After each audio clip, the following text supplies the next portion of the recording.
We are inside the Luke Urban Fieldhouse for the first time this fall. Girls volleyball on tap. Bridgewater-Raynham Trojans in town. Hello again, everybody. I'm Evan Massoud, joined by Anthony Granum, one of our Fred TV seniors and one of the boys volleyball players here at Durfee. Great to have Anthony with us for the broadcast. Now, Anthony, this year Durfee at 4-4. They've lost 2 in a row. They played Dartmouth, always a tough matchup. Then they lost in 5 to New Bedford, their last match, which really was a tough one. Coach Kelly feels they should have come out on the winning end of that one. Tonight they got to bounce back against the Trojans, another tough conference team.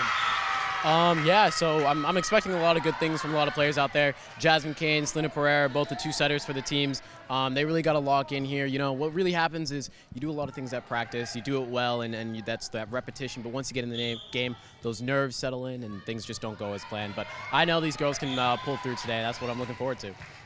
Now, BR, everybody knows, Bridgewater-Raynham and Brockton, schedules are usually a little different, right? Because you got the Boston teams that they're close to. So when you look at BR being 3-6 coming in, the schedules, though, you can't really compare. And I know it's kind of the same for boys because you guys get to play Quincy and Newton and whatnot. It's a different animal. Yeah, no, it's 100%. You know, when you're looking at the records and you're seeing like, oh, they might be 1-5 and stuff like that, you know, they're battling teams that are just of a different caliber than what we're facing here. So you can't really judge things off of that. So both teams shouldn't be judged by face value. You know, they're both great contenders, and I can't wait to see this matchup.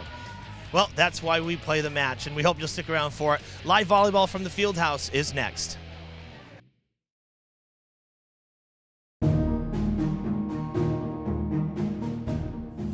Hi, I'm Kristen Cantara Oliveira. I'm a member of the Community Preservation Committee and the Historical Commission.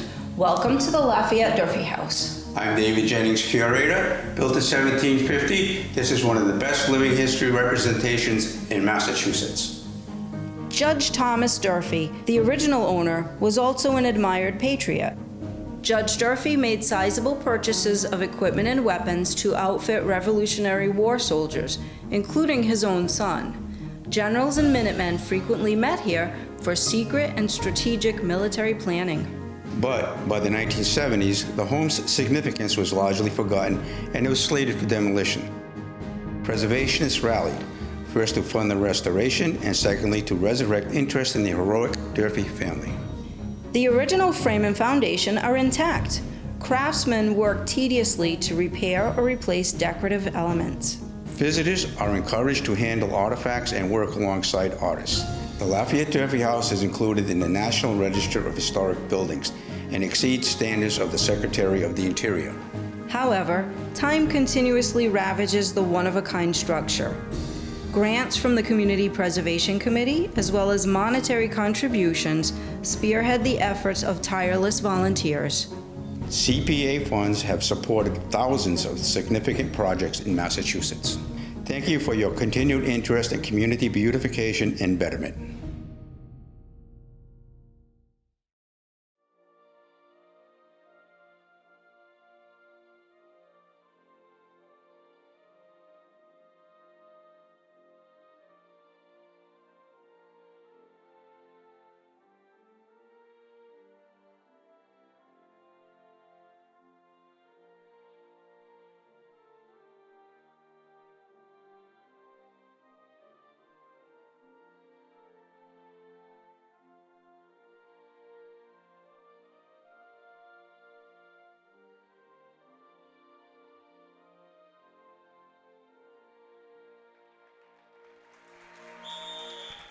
Welcome back inside the Luke Urban Fieldhouse. Girls volleyball here on this Wednesday evening, ready to kick off here at Durfee. The Hilltoppers at 4-4 and the Trojans at 3-6 coming into play. Welcome you back here. Evan Massoud and Anthony Granum with you here as we are in the bleachers, ready to rock and roll. I have to say, as nice as the weather was outside today, it is nice to be back here in the field house and be, 20 feet from the action 100%. Instead of 100%. Being right. Instead of being on the roof of a press box where we're, half a football field away from where everything's going on. So here we go. The Trojans are in the huddle there. Durfee wearing their home red uniforms and the Trojans wearing their road white uniforms for this match. The Trojans libero in red, the Durfee libero in black. BR's JV squad took the JV match over the Hilltoppers. Both teams coming in off of a conference loss. BR losing to Dartmouth on Monday, 3-0. Coach Lassie's Indians sweeping yet another conference opponent. And we know that because Hilltoppers played at Dartmouth, Anthony, last week, the game that I covered out there with the Dartmouth channel, DCTV. We simulcasted here. And then Durfee had to play New Bedford, which was rescheduled. They had to play on Thursday, and they lost that one on the road. That was a tough one. That was the one that Coach Kelly Bullier really thought, as we touched on in the open, that they should have had that one on the road. And they didn't lose it by much. No, it was 5 sets. It was a 5-set game. Now remember here, folks, that at the field house, the ceiling is infinite. Everything is in play and fair game. That one, big swing from the far side from Julia Acker, one of the 3 captains for this BR squad, led by head coach Maria Serrano. And right there we get a little taste of what BR is going to be bringing all day, you know. A lot of contact at the net, a lot of offense from this team. I can see that already. Well, and you mentioned before we came back from the break that, you know, one of the things, and this team in particular usually is like that, they're a big team. They're tall. They have the size in front. And you said you talked to Coach Bullier about that. Yeah. Well, you can see for Durfee, you know, our tallest players are around 5'10", 5'11", maybe, but their average height is around 5'10", you know, 5'9". So yeah, it's kind of crazy to see that matchup. But I know the coach of the varsity team here, our whole thing was that they need to be blocking. They need to be able to be just as aggressive on the net.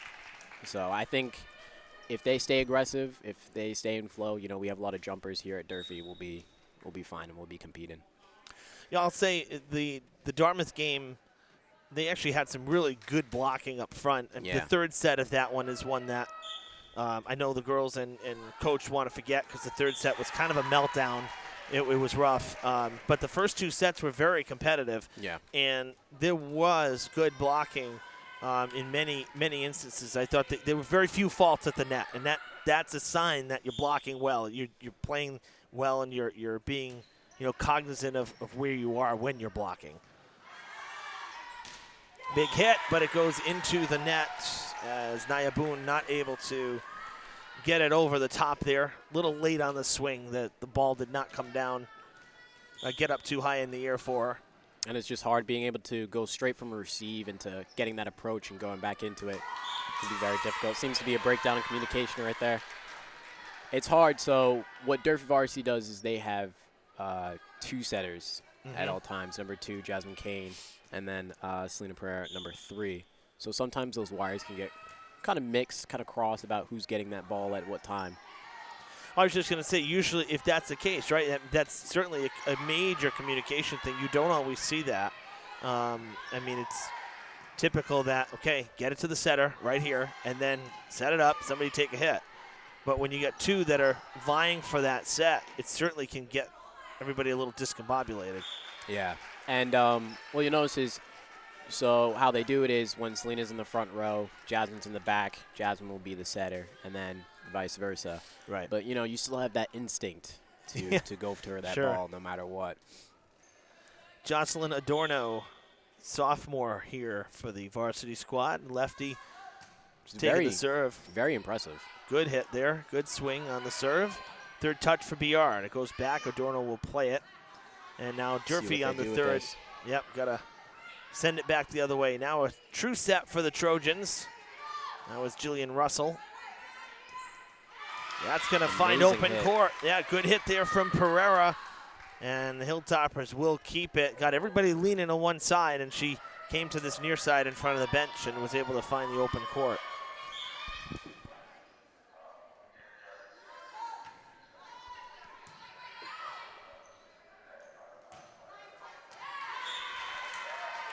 And there it is. There it is, right on the back line. 6-4 now, the score in the early going, as the Trojans with some personnel changes here as the rotation takes a turn.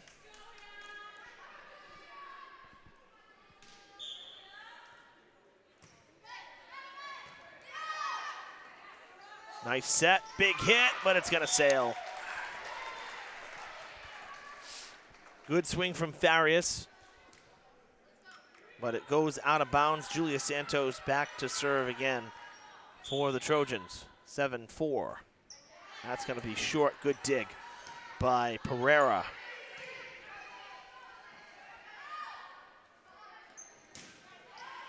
Played in the back by Lane. And Farias couldn't get it over. 8-4. What I really want to see from Durfee is, like I said before, that aggression. You know, you're going to have a lot of really high free balls that they might just bump over instead of taking shots on it or risking that spike into the net, you know. And to see that aggression would be nice instead of giving the other team that free ball, but it's something you need to practice and go through, honestly. Yeah, and it's hard because some of the serves that we're seeing early here from BR are kind of short. So Durfee's having to dig it out, and it's not giving your setters a chance to really make a proper set on the ball. Right. See, that one's fallen in quick too. And on the dig, they're not getting it high enough. That's a good set and swing, but BR able to play the back line, taking care of it. That goes into the net. May have been blocked by Farias there in front, and Boone gives Durfee the ball back. And we'll see Pereira on the serve.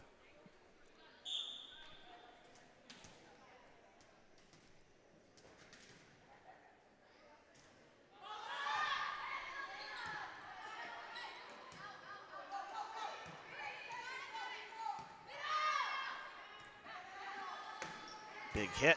Played on the back by Santos.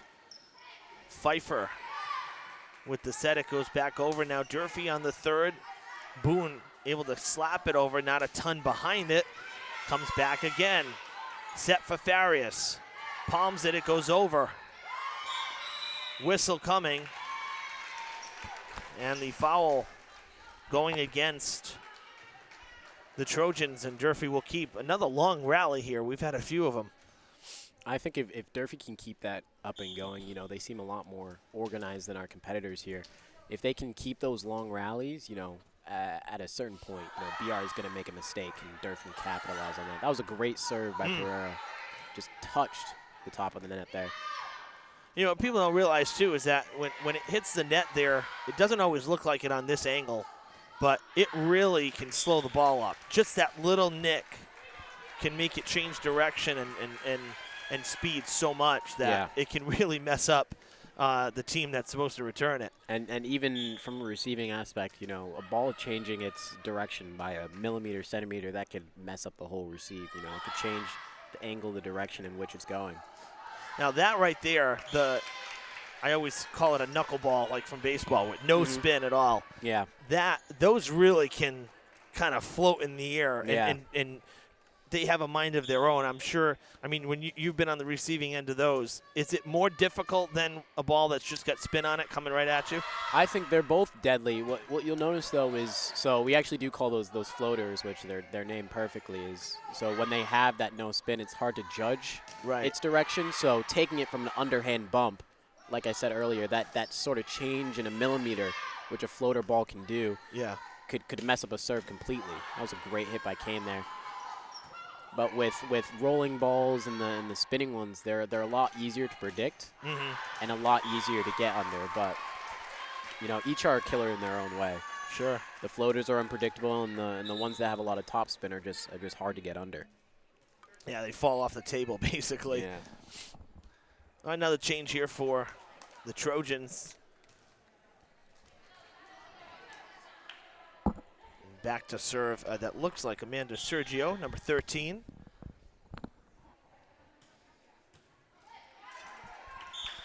Just short.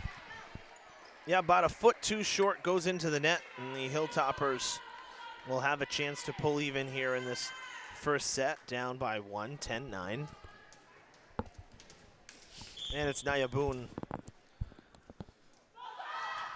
Good strong serve. Back line will play it.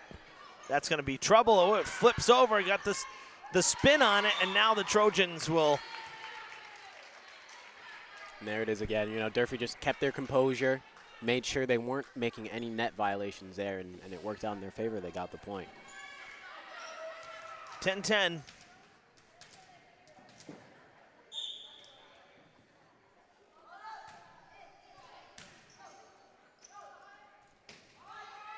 That is inbounds right along that far side court.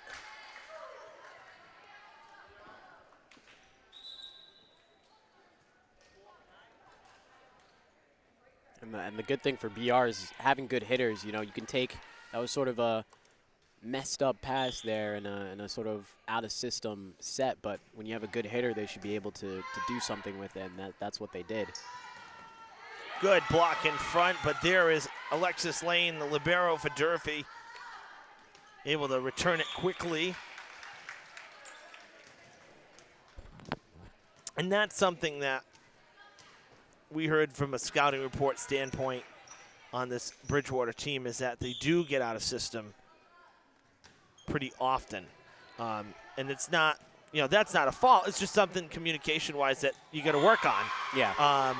But that's something that Coach Bullier, and that's why she said she feels confident coming into this one that if the Lady Hilltoppers can do their thing and stay in system, then they can take advantage of some of the, I guess you could say, unorganized play that the Trojans sometimes have, those stretches. So it hasn't really hurt them yet.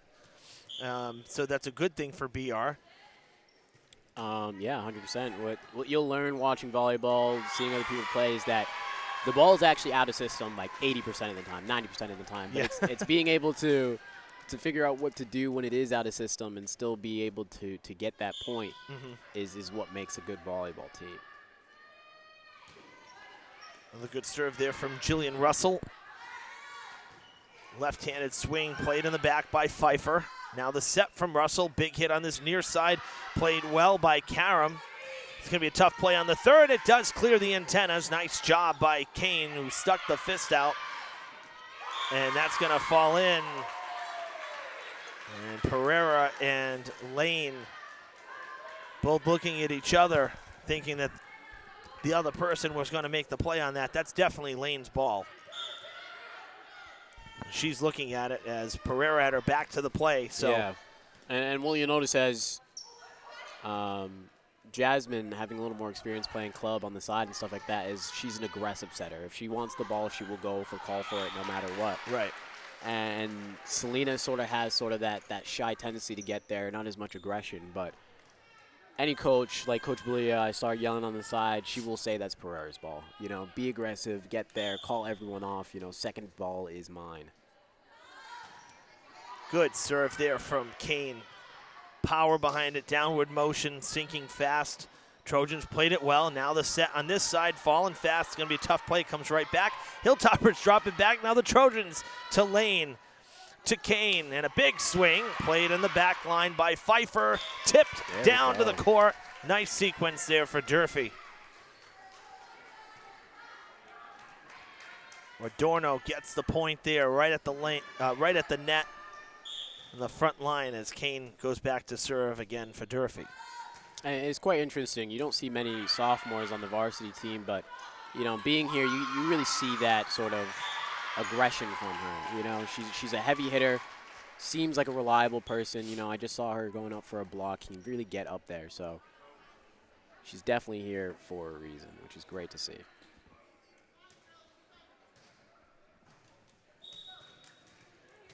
Kayla O'Hara, the second of three captains. Nina, where is she here? Nina Savino, the other captain for the Trojans. One of three. That is out of bounds.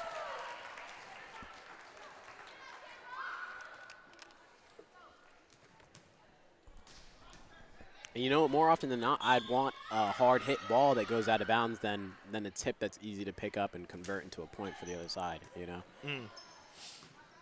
to see that sort of go-getter mentality is really good. Great hit by Pereira there. And that's sort of another plus of having two setters on the court at all times is you have more hitting options. Yeah. You know, if you have someone who's a devoted setter in the front row, now you're limited to only 2 hitters at a time. But if you have 2 setters, one can be hitting while the other is setting, and it just opens up more avenues and yeah, they can kind of work in tandem with each other. Keeps the other team on their toes. That one on the serve going out on the far side. So Trojans ball, their lead back to 3 as we cross the halfway marker, if you will. More than halfway to the 25th point. 18-14 as that one just had enough to skip over. That serve there coming from Emma Gardner, who will go back to serve again.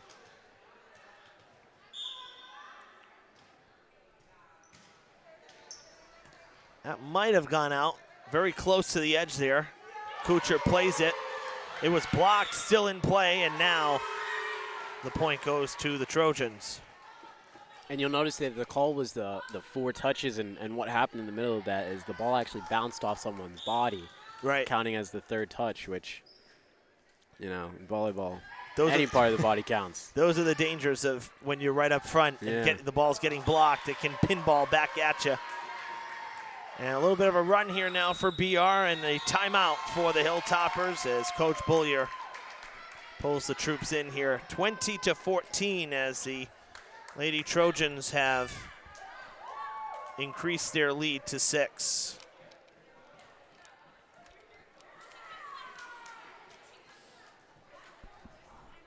"60-second timeouts.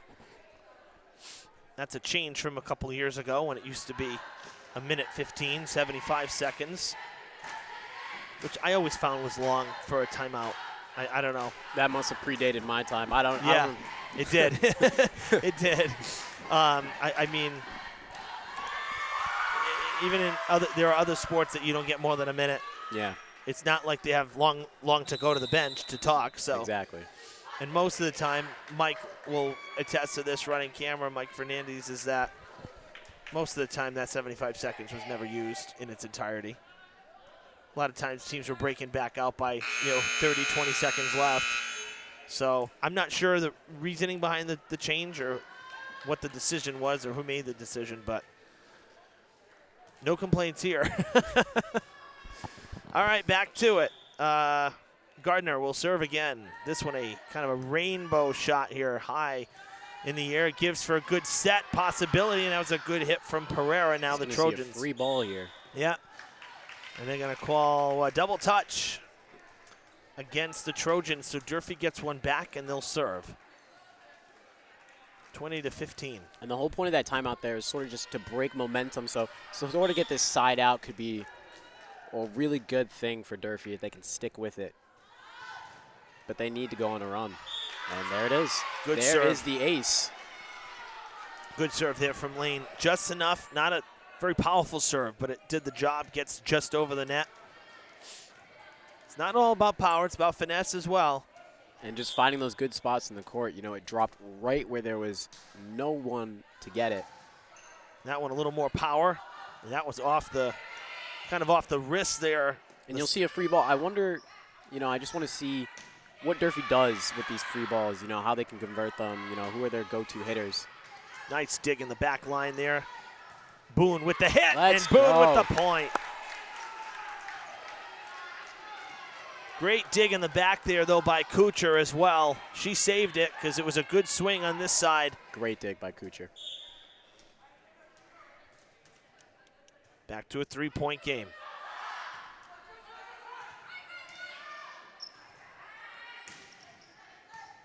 Oh, going to be a tough play. Kane having to go back. Here's the 3rd touch. Farias. It goes out of play.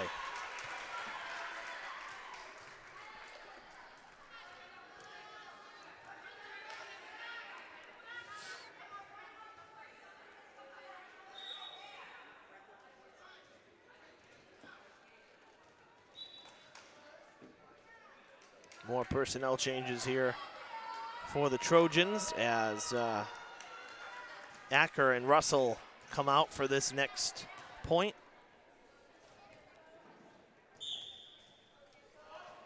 Julia Santos serving. Look at that floater. Wow, that dropped right off the shelf. The Hilltoppers get a point, though. And once again, that was an in-system play, you know. Pass, set, and a great hit, you know, to finish it off.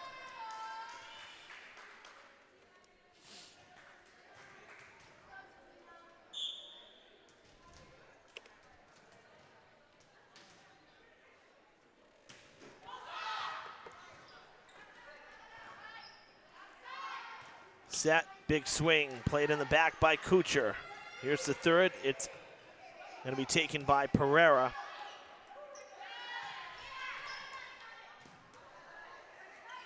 Tipped, coming back quickly. Durfee needs to reset. They're all bunched up there. Third touch, free ball for the Trojans. Now Durfee will get it back. That's going to be a tough play at the net. Kane sends it over. It's played by Matson. Big hit. Punched at by Lane. And Durfee's going to get the point out of it. I thought that was disastrous. When Lane stuck the fist out there, it was coming our way. I said, oh, no. But it stayed in bounds, and Farias gets the kill. And it's a 2-point game here in the first. And once again, that's what I said. You know, Durfee wants to go on a run here. They want to be able to secure a sort of manageable lead, you know. You're looking at the scoreboard, you're down 6, you're like, this is really bad. But now, you know, you tighten up a little bit, you calm down, you're down 2, and you're saying this is doable. Well, volleyball is such a game of swings, back and momentum shifts and whatnot. It only takes a couple points to get a team rolling. You find a, find a sequence here, find a shift that you like, and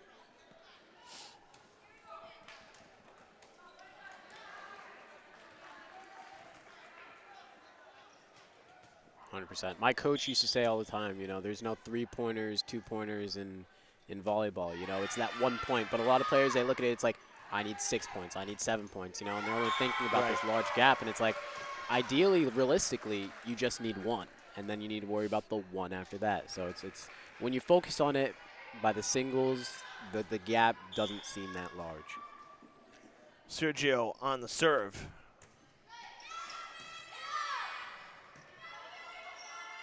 Boone sends it over.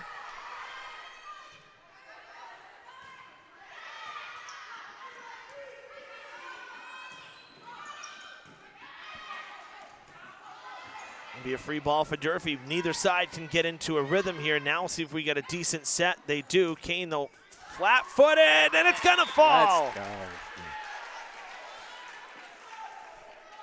Good set from Pereira. Kane was ready to leap at it and had to stay flat, stay planted, but able to get the point.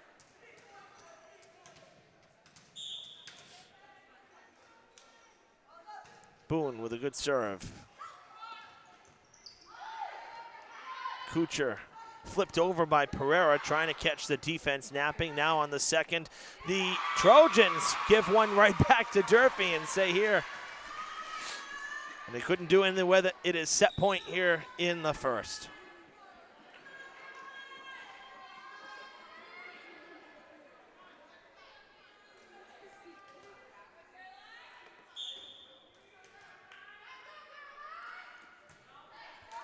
Into the net it goes. And Durfee will survive at least for one more point here. And there's sort of the negatives with that sort of jump serve. You know, when you go aggressive, there's a really good chance that is going into the net. That one does go into the net, and that's how the first set will end. 25-21 here in the first.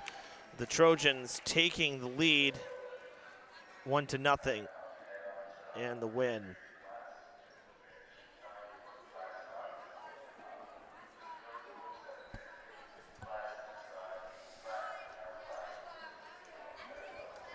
So the 4-point victory in what was a good first set here at the Fieldhouse. And the Trojans taking it, though, and they take the 1-0 lead here in this best-of-5 set. I know we were talking before about how nice the weather was outside, and here we are. We're inside for the first time here at Durfee this season, but, you know, we're lucky the weather here is good. Unfortunately, in Florida, getting slammed with Hurricane Ian You know, a lot of people that have family and friends and whatnot. I do down in Florida, so we hope everybody's safe. Definitely a pretty crazy storm. Florida really hasn't had a major hit like this in quite a few years. It's all southwest Florida, Fort Myers, Sanibel Island, Cape Coral, all the way up, getting closer to like St. Pete's and Tampa area. Really a direct hit from the Gulf. So hope everybody is safe in Florida, those who have family and friends down there, as they try to weather the storm. The storm did make landfall this afternoon, so the Gulf Coast should be, you know, done with, I think, the worst of it, at least in terms of the onshore winds. And now it's moving inland, so pretty crazy, though. Both teams in the huddles. We got about 60 seconds before the next match, the next set, rather, so we'll take that quick break, and we'll have set number 2 for you live on Fred TV. Stay with us. Hi, my name is Laura Ferreira. I am the Director of Traffic and Parking for the City of Fall River. As the school year begins, we want to remind everyone of the school zone safety laws. Crosswalks are here for a reason, your safety. Please use them. Always wait for a crossing guard to stop traffic and escort you safely. Drivers, please use caution when entering a school zone. 20-mile-per-hour speed limits are strictly enforced as mandated by state law. By being respectful and patient with one another, we can all arrive at our destination on time and in one piece. Thank you for your attention. If you have concerns or questions, please contact my office at 508-324-2123. Let's have a wonderful school year. Back at Durfee. 3 seconds here. We'll hear the buzzer, and set number 2 will begin. Trojans up 1-0 in the best of 5 after one set here. Both teams have switched sides. So the Trojans now on the left and the Hilltoppers on the right.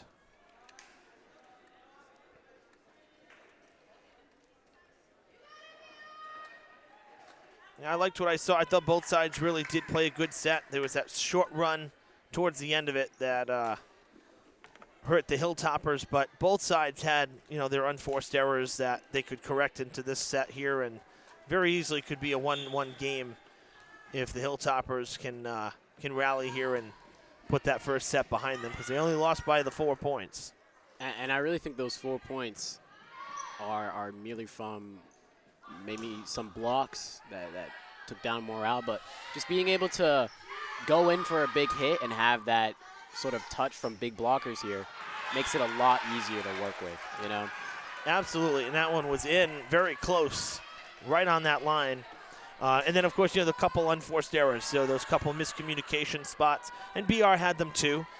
So, you know, you look at those things and we're nitpicking because really it wasn't an unclean first set. It was a pretty well-played first set for both. So, you know, it's going to be now who can make adjustments to improve their game. You know, can BR put this one away convincingly, or will Durfee hang around and take game 2 and even it up?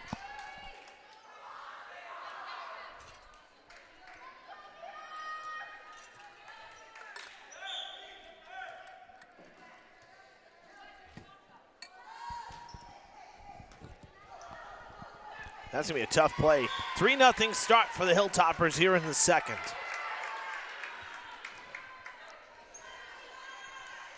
The good thing about this rotation that Durfee is in right now is they have an amazing server at the line. And they have their setter in the back row, you know, so they're really set up to be able to make good plays. Sure. Well, that rotation's going to change now because you just say that, and here we go.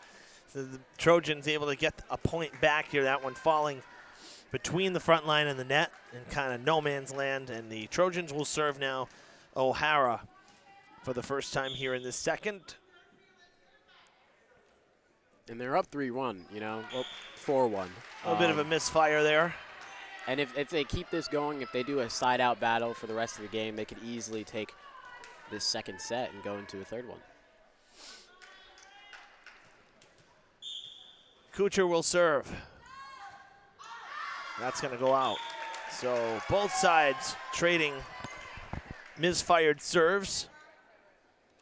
And it's 4-2.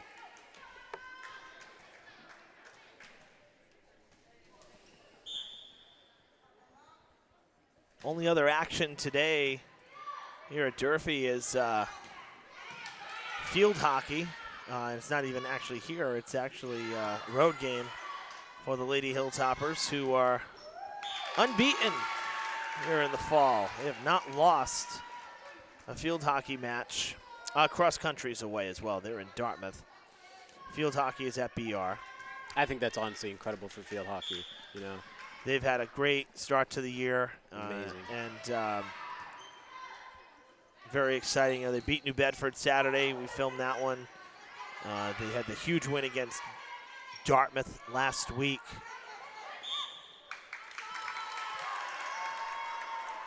Just like that, 4-4. Missed a point there, so it was 4-3. 4-4 the score. And the Trojans back on the serve. Short serve, nice job to dig it out. Played at the net, fall it in. Durfee's going to get it.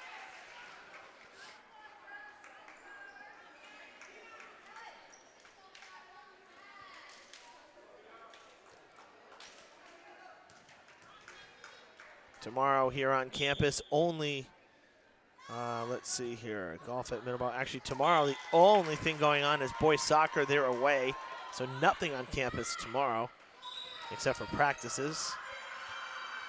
And Friday, girls volleyball back here.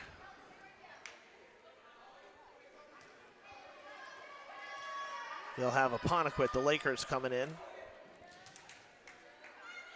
And football will be away at Barnstable. Field hockey will be away again.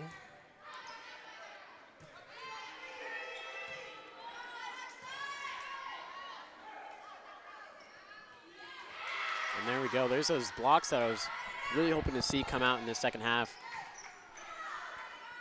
Well, not second half, but second set. That one sent too deep.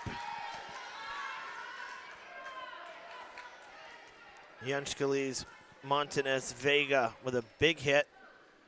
A little too strong as it sailed out. Line drive serve on this near side. Big hit, nice dig in the back. Flipped back, and the Hilltoppers not ready for that one. Lane made a play on it, but nobody else was ready. And I think that's honestly, you know, good spot by BR. You know, they see they're all moving up, ready for a tip over, and the chick just aims for that back line. Out of bounds. 8-5.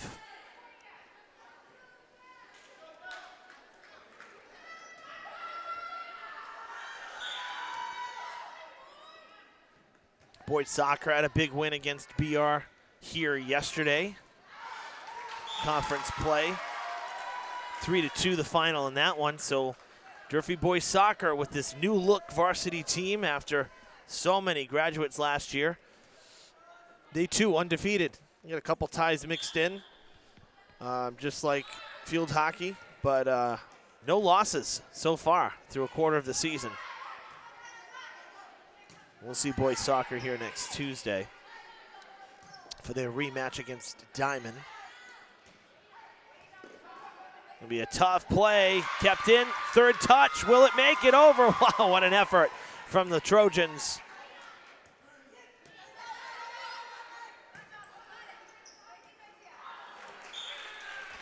Hilltoppers.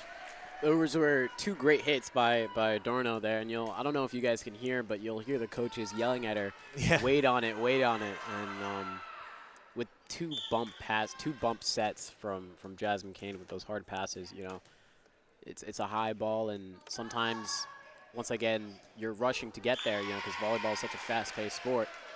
You get under the ball and you can't jump up for it. You just gotta shoot it right over. Right. You know, so it lacks that power of having a good jump, which we know Adorno has.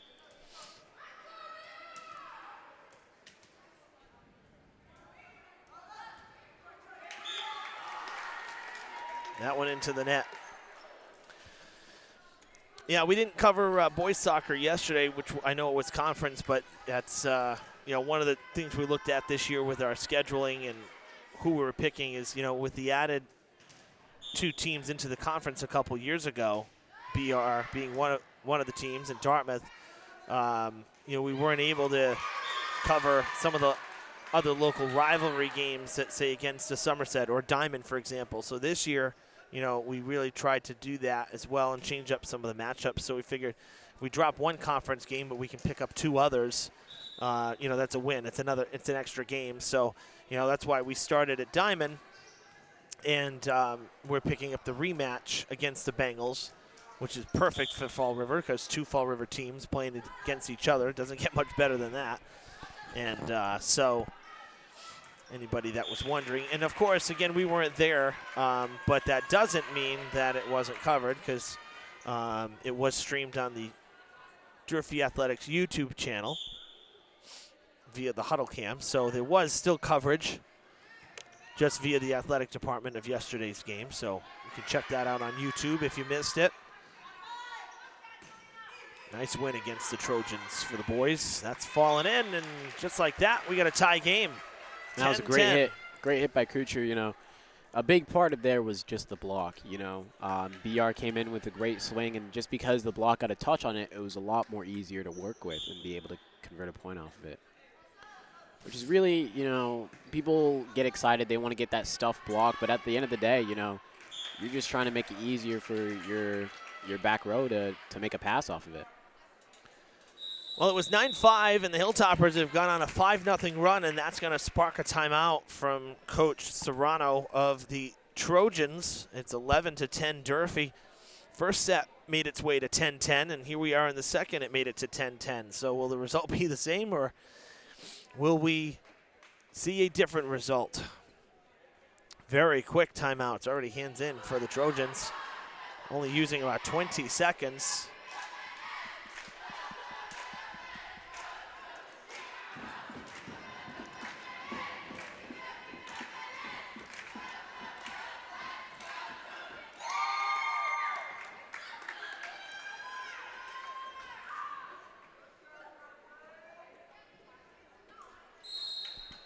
.15 seconds left. The warning whistle for Coach Bullier and the Hilltoppers, who used almost the whole time.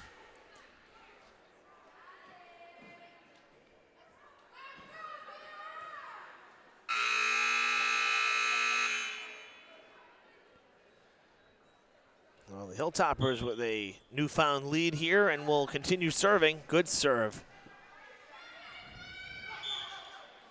And double touch coming. Yes, it is.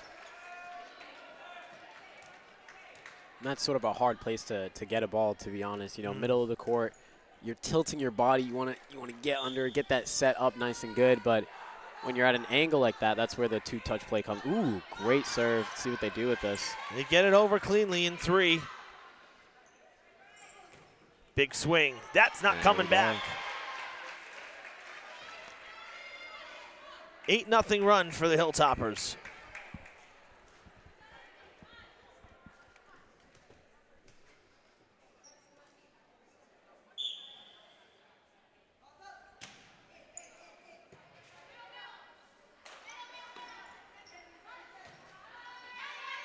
Who wants it? Miscommunication there. Wow, I didn't think that went inside the antenna. I thought that looked like it was on our side, to be honest with you. I mean, clearly wasn't. The official's right there, but it just had that illusion, I guess. I thought the play was over too, but, you play. So it wasn't just me, all right. You play until the whistle, I guess. That's right. Maybe Durfee got away with one. We'll look back at it later. Into the net, a hard-fought point to make it a 9-0 Durfee run. Let's see, we'll mark that score. I'm going to watch that back later because now I'm – no, seriously.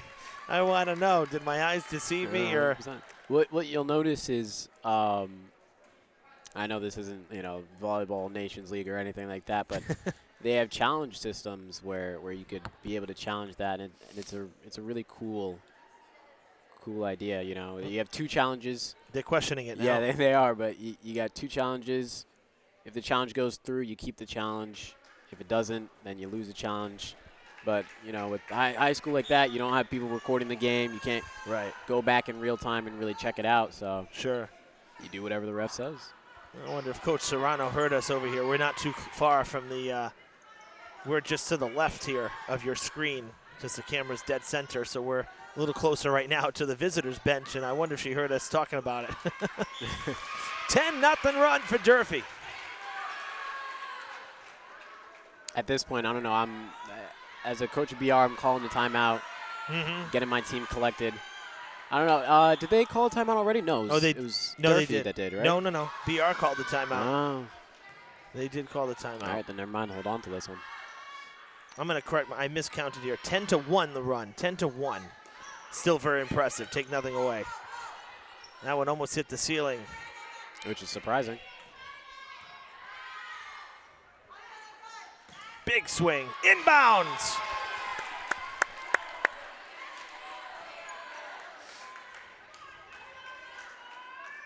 (16-10).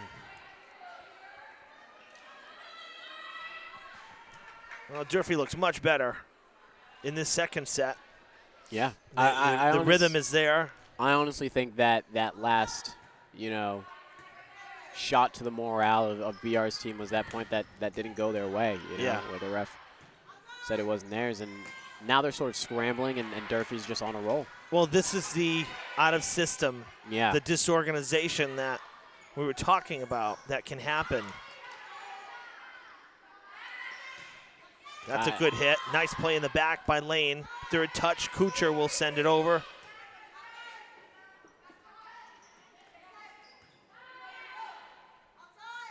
Kuchar wants it, takes the swing. Not super hard hit that time. Wow, what a rally. Longer this rally goes off, at a certain point it's a battle of wills. And there it is. Misplayed. Like I said earlier, I think if for the most part with those long rallies, I think Durfee's coming out with the point. They just seem a little more organized, a little more composed throughout those long rallies. Great what hit. a dig. It's going out, but that's a great effort there from Adorno. Well, that stops the bleeding here for the Trojans. They can finally get out of that rotation and breathe, absolutely, as they go on the serve now. It'll be the libero, Caroline Pfeiffer, on the serve. Good serve, played by Lane, and it's not coming back.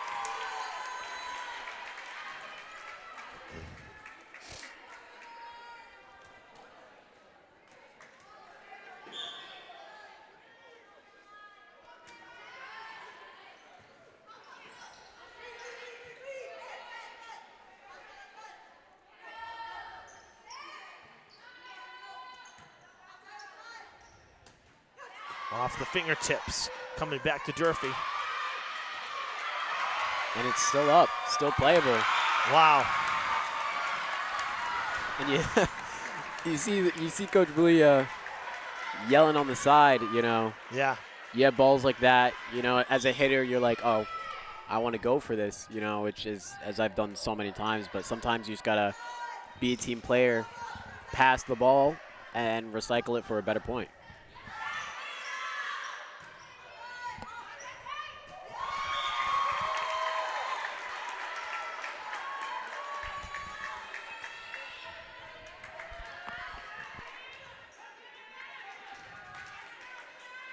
Trojans crawling back.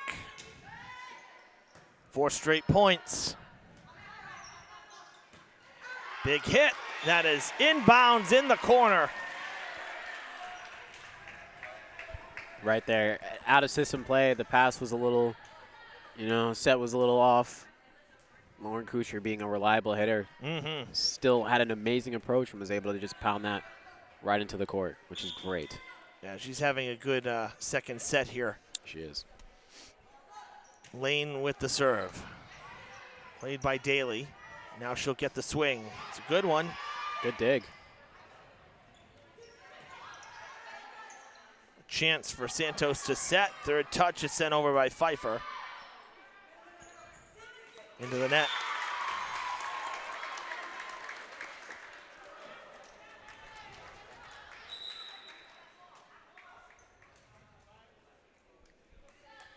You see, as a middle block on the Durfee team, they go to their outsides a lot, which is a good choice. You know, they have Boone, they have Kuchar, they have Adorno that's out there sometimes. You know, they have a lot of strong hitters on the outside, so the middles aren't always ready for those balls, but they're always coming. So to be able to always do an approach is important.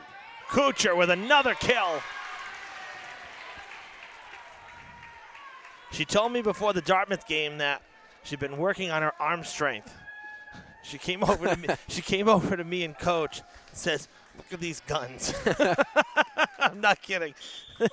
So she's very proud that her swing is getting stronger here as she's now a senior on this team. And we're seeing some really good hits from her here in this second.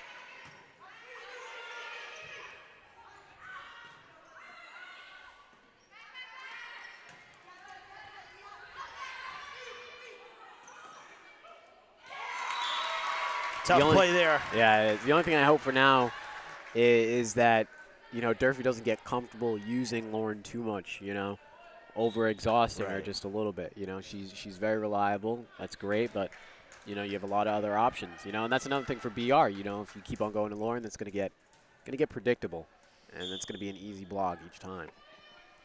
So 19-16, and the Trojans will serve. That one is out of bounds, and it gives Durfee a free possession here. 20-16.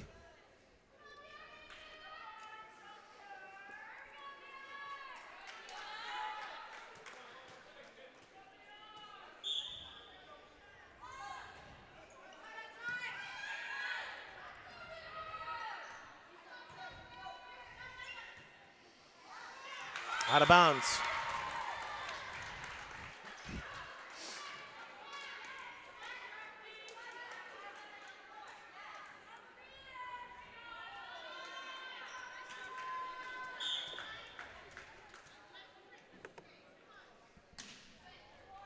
Into the net it goes. Another errant serve for the Trojans, who've had their chances.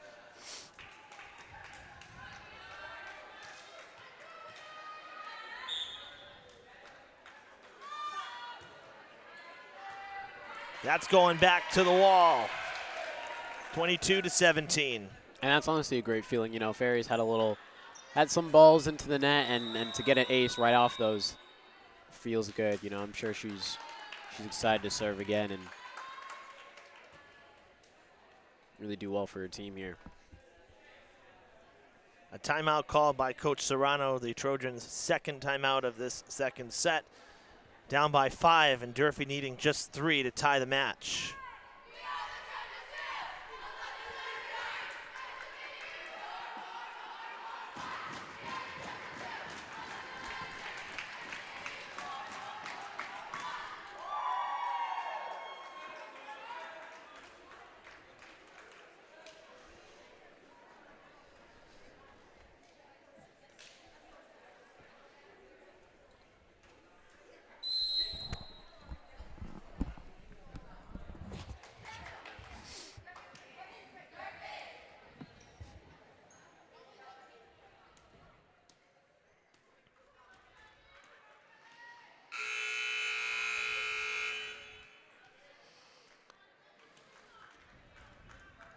Farias to serve. That is out of bounds. The Trojans get one right back.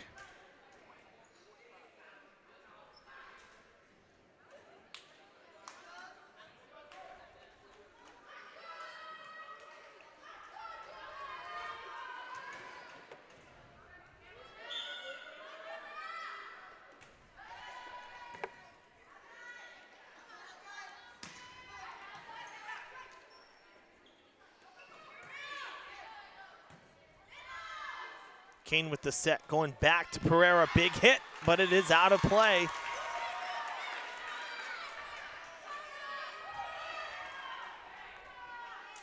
Once again here, you see the value of a well-timed timeout. You know,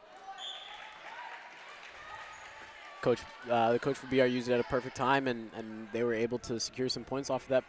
Will it be enough? I'm not too sure. Selena Pereira's up to serve. 23-19, and Pereira will serve. Durfee will try to control these last 2 points. That's tipped. Nice dig by Lane. And it's sent back.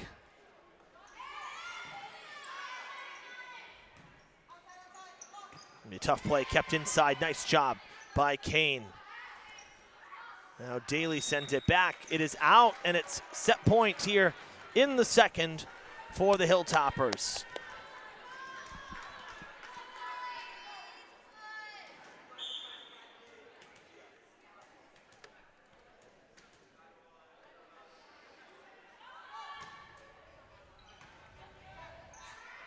Santos with the set, big swing. It's dug out by Lane. Kane lofts it. Coming back quickly. Now the Trojans with it.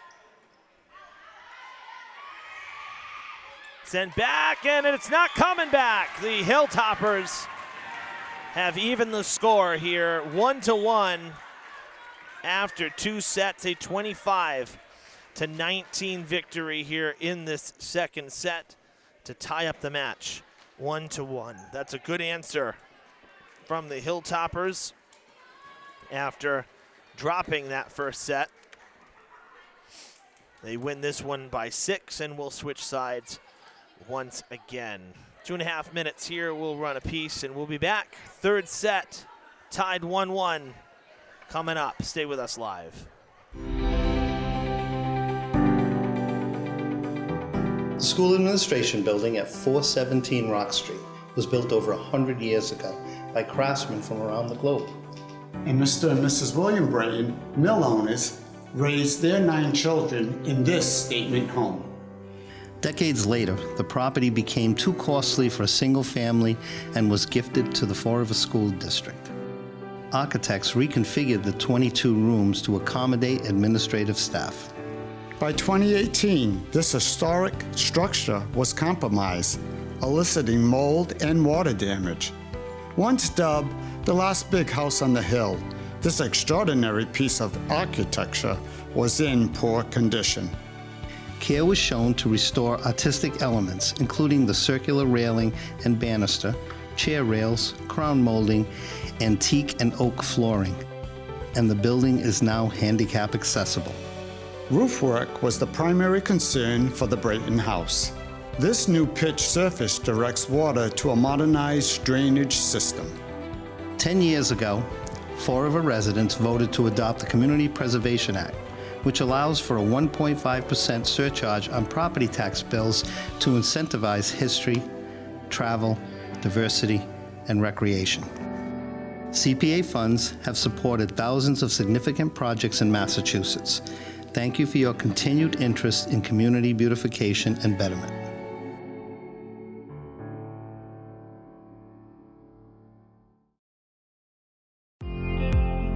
Fall River Public Schools has opportunities for positions in multiple areas for people looking to work with the next generation.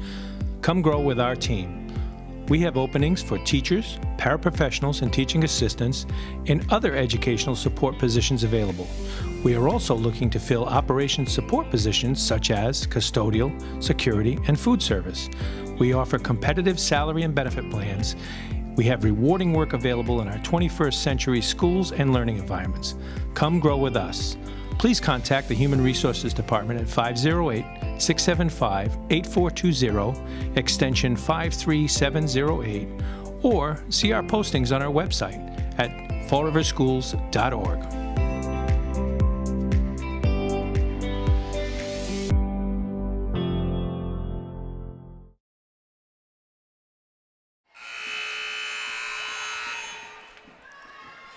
Welcome back, everybody, to the Luke Urban Fieldhouse. We are just about ready for the third set.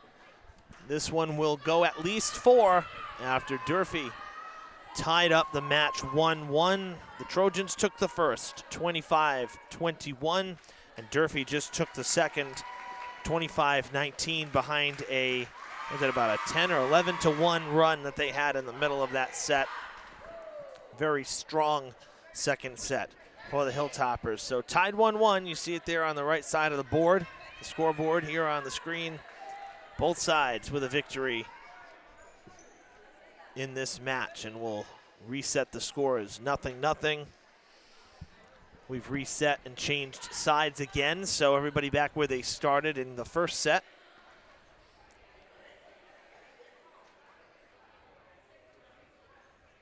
Our official on the floor here just double checking the starters and the rotation, making sure everything's accurate to start it. Now allowing the liberos to come in. Another thing that's important here is, as Durfee here, you're excited. You know, you just got the set. You're winning. Well, in their heads, they're winning. You know, so now they're excited. I don't want them to get, you know, too overconfident and start making mistakes. You know, that's where a lot of mistakes come in. You get excited because you just took a set, or you just got a point. Sure. And now you're rushing through things, and that'll happen. But now BR, they're calm. You know, they understand that it's even again, and they might have a certain composure that Durfee doesn't have. So I'm really hoping that Durfee just stays in there. Well, they're gonna start. They're gonna start off ahead as an errant serve there for the Trojans, who got the ball first. We'll give it right back to Durfee, and Jasmine Kane will be the first Hilltopper to serve here in this set. Anicia Collins, right side hitter, coming in. She just checked into the game. First time we're seeing her on the court this evening. That is inbounds in the corner, and it's 1-1.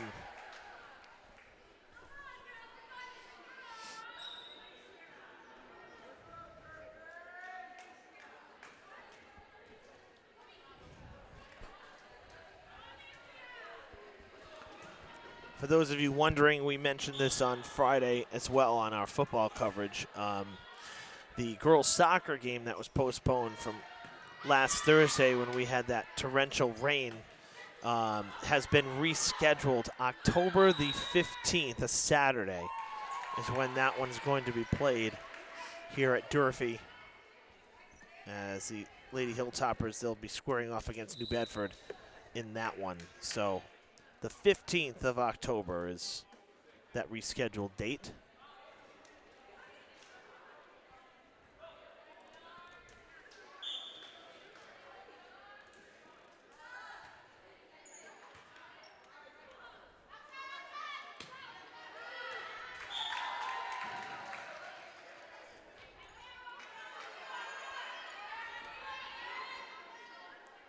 Three to 1.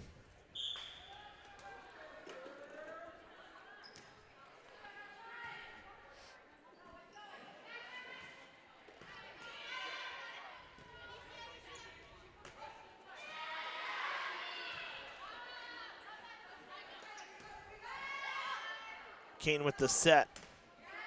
Vega with the hit. It's coming back. She'll dig it out. Sent back by Collins. Punched at by a diving Lane. Free ball for the Trojans, but Durfee lucky to keep that one alive. Big hit now, and that will go out of bounds. Oh, it stayed in. I thought that was out. Indication coming from our official on the far side on the ladder. You can see Alexis a little close one there. A little sad about that. You know, you make those diving plays that go over, and sometimes it doesn't go your way for the point in the end. But you know, still put on my stats. I gotta dig. You know? That one will fall in, and Durfee will get it back for 2.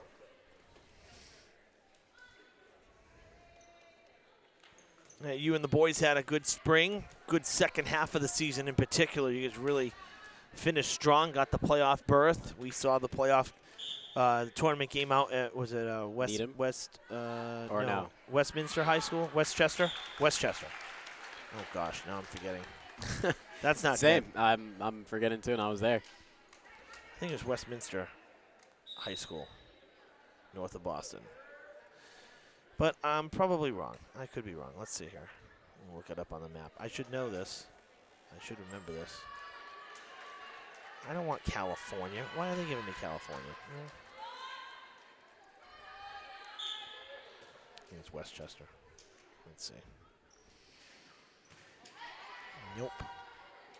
Well, I'm really drawing a blank. See, everything's just a blur. Everything just becomes a blur It really 10 does. years of doing high school sports. I can remember a lot, but can't remember everything. No, but that second half of our season was really good. You know, we had a team full of first-year seniors, and what we saw in that second half is the first half they're learning the game. You know, they're getting it for the first time, and then the second half, you know, they're really getting a handle on it, being able to show off their skills, and that's what happened. You know, Winchester. I was close. Another W. Winchester High School was where that playoff game was, and the Trojans have just taken the lead here. But no, I mean, good on you guys. You got the playoffs again. You finished really strong, and you know that's something to build on now this coming spring.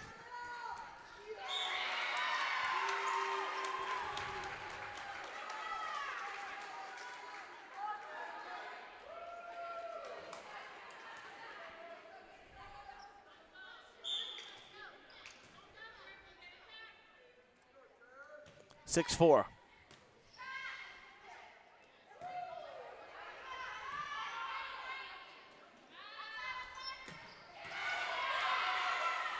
Nice play in the back there. Third hit will be sent over. Kuchar calling for it. Collins will send it over. And into the net it goes. Durfee will.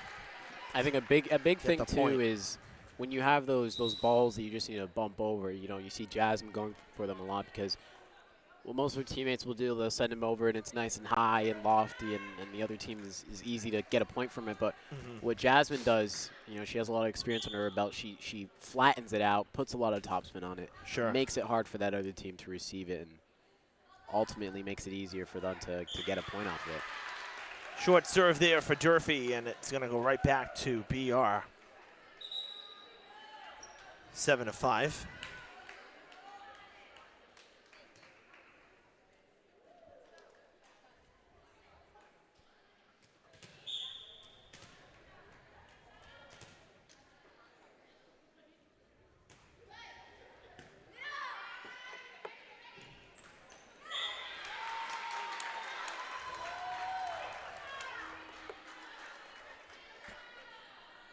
You're seeing a lot of quick balls from Pereira to Farias in the middle. And then what's happening is, you know, Farias is getting these, you know, 1 height balls, 2 height balls, and her approach is happening a little late. So she's not getting on top of it to be able to hit it right over the net. So you're seeing a lot of it going straight into the net, you know, which is, I think, something they should take note of for practice. It's really important, you know. I played middle just a little bit, and it happens all the time, you know, just out of sync with your setter. Which is why communication in volleyball is so important, you know, to be saying, this ball's a little too short, this ball's a little too high, you know. Yeah, the timing is everything, and here we're seeing some challenges with that. 9-5 the score, as the Trojans have put together a nice little run of their own, and they're going to keep it going here. 10-5 now. Coach Bullier pacing a little bit on the sideline here and not calling a timeout just yet. A late substitution, though, as she maybe trying to disrupt the flow a little bit. Nope, play had already been put in motion. Durfee does get the point, so now Dahlia Karam will come in.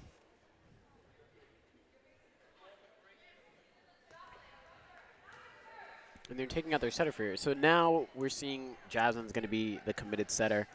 You know, and like I said earlier, when you do that, you lose a hitting option, which isn't that big of a deal. They have 2 heavy hitters in the front, Gabby and Lauren. You know, so I think they'll be fine.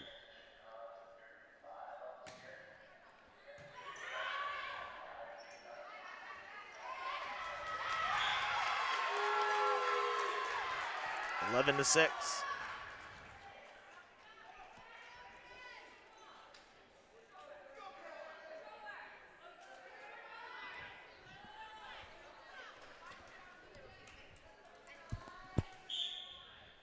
Pfeiffer will serve.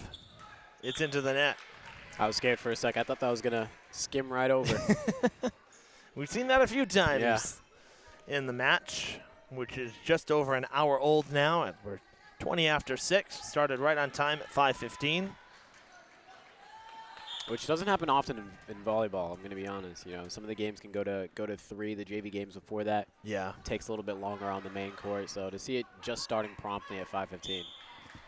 Yeah, JV was quick. Both the first and second sets were convincing scores, convincing wins for the Trojans JV squad. So the players actually had about 25 minutes, varsity did, to warm up. Which, to your point, usually isn't the case. Usually they're just trying to barely get in the 15 that's mandatory.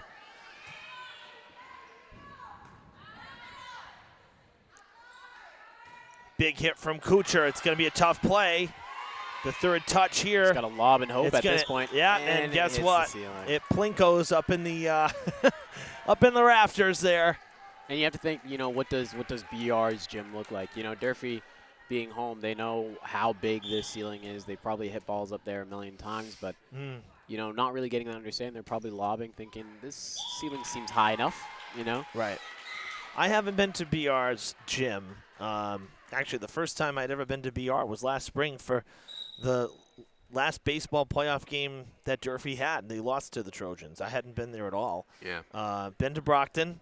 Brockton's kind of a strange setup. It's very similar to New Bedford, where and actually similar to UMass Dartmouth. Instead of having side courts on the baselines like we have here, the side courts are on the sidelines. So the bleachers come out and cover the side courts when they're fully open. Yeah. So it's just a little bit odd. I'm not really crazy about it. But you know, it is what it is. It is what it is. Yeah. Great hit by Kuchar there. I like this setup because you have room outside. Yeah. You know what I mean? You don't feel so enclosed. There's room to spread out. But this is an extremely large field house. You know, us, 100%. Dartmouth, Taunton, very lucky to have such large spaces because this is not normal. And that's the reason why it was scrambling. Wow, how about that? It's not going to make it. Oh. That's the reason why we elected to keep this building and not have a new gym built, because we wouldn't have gotten something this big, number one, and it's not classroom space. So it would have been, you know, money. Money would have been a problem too. But this is a really big building and a great space for high school sports, that's for sure. Durfee has just tied it up with a little bit of help from BR on a couple of the points. It's 12-12. And what we're seeing, I think it's quite interesting as well, is number 8 on our side, Adorno, you know, a good hitter, but she's also showing great skills in receiving as well. You know, she's been reliable. Some passes have gone her way. She's been able to get it high and give it to someone. So you don't see that a lot in hitters, at least not for guys, you know, who can do both, but for girls they can, you know, and it's really interesting to see. They have a lot more technical prowess than guys do. That would have been going out, but it was played in the back by Lane. Durfee puts a good swing on it. Now the Trojans with a chance. It's fallen in and played by Kane. Now third touch goes over. Free ball for BR. That is out of bounds, and Durfee has the lead. Another nice run here. Great breaking point, to be honest. They have the momentum, and they have a great server on the line. And if they can stick with this a little bit longer, I think they'll be in a really good spot. Out of system here. Yeah, that's because the return there was not lofted very well, and now it doesn't come back at all. I mean, good heads up from Russell to be able to play that because it came straight at her with no loft at all. Yeah. But ultimately, BR gives up that point. And with Jasmine serves, you know, you think they're going, you know, a little bit longer, and then they sort of just stop and flight and drop a little bit unexpectedly. So that's where you see that sort of shaky pass, because they kind of drop without being able to be predicted of that drop. So you get that sort of hitting off the knuckles, straight pass towards whoever in front of them, you know. Right. Which is a good serve. It shows that a serve is just as powerful as a spike, you know, in messing up the defense and messing up the other team.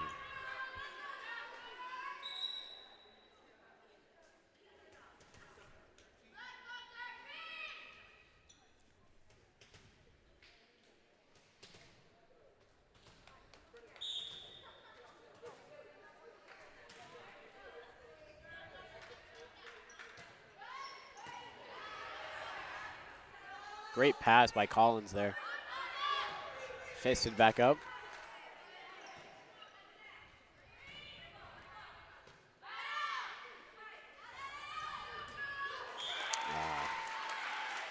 The point goes to BR. A nice rally there, and it's 14-all. First miss by Kuchar we've seen in a while. I know. Like I said, you know, when these balls keep going out to her, I hope she can stick with it and not get too tired, you know. This game might be going in for a long one. Well, we know tied 1-1 that we're at least going to go to the next set, to the fourth. Yeah. And obviously both sides here, it's a crucial, this third set is a crucial one. Neither side wants to be down in a clinching situation for the other. Nice swing from Collins, going near side, and it works. 16-14. And what I'm missing from BR right now is I was expecting a lot of heavy hitting, a lot of, you know, strong downward spikes to the other side of the court, but I'm not seeing that much in the third set here, or even much blocking and sort of just one touches and stuff like that. So I'm hoping Durfee recognizes that and sort of capitalizes and gets a little more aggressive, as I'm seeing them be. Mm-hmm. Nice easy pass. And we're tied again. See, now we're in sort of a side-out battle. Yeah. I was just going to say, really, now we're trading possessions. Yeah. We haven't really seen a solid rhythm here like we saw from the first two sets. Both teams just trading. That's going out, and here we go again. Errant serve, and it is going to be Durfee's ball, and that'll be Vega on the serve. I don't think we've seen her on serve yet in the match. Her rotation hasn't come around, not to my recollection, and that one's going into the net.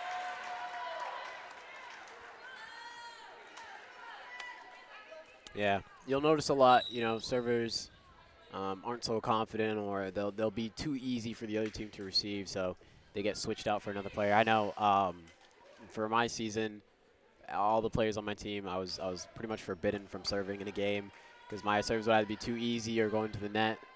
And I would always get switched out by a pinch server who was, you know, sort of specialized in that. Mm-hmm. Punched back, but it goes out of bounds. It was on the correct side of the antenna, but it landed out of bounds. It's 18-17.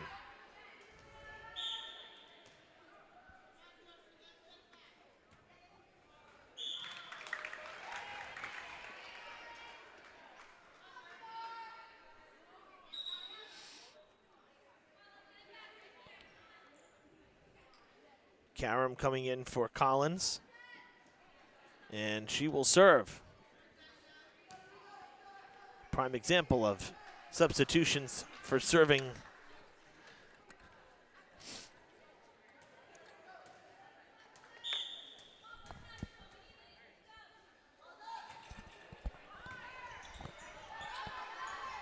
Oh, tough swing there. Swing and a miss from Adorno.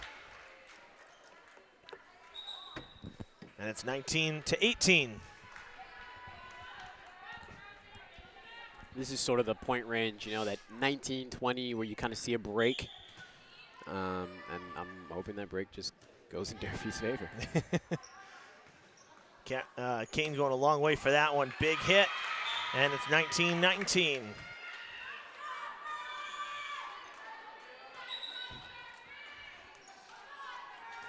Adorno will serve.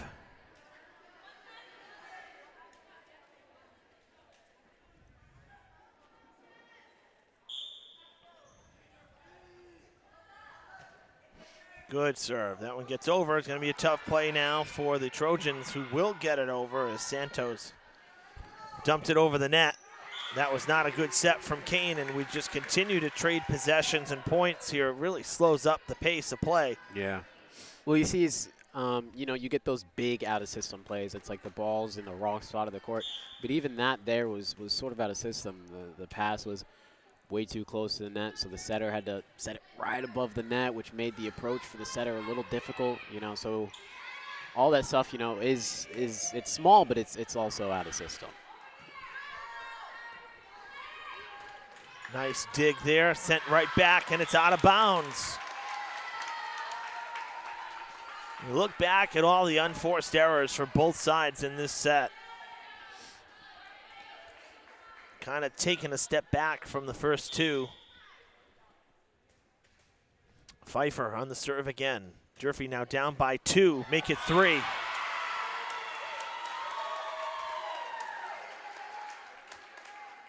I'm going to go out on a limb and say if it gets to 23-19, we may see a late timeout here from Durfee.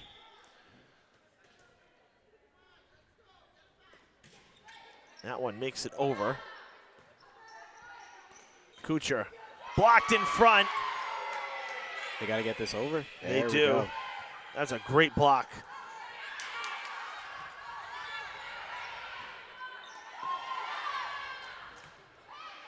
Leading to the net, another tough play. Out of bounds.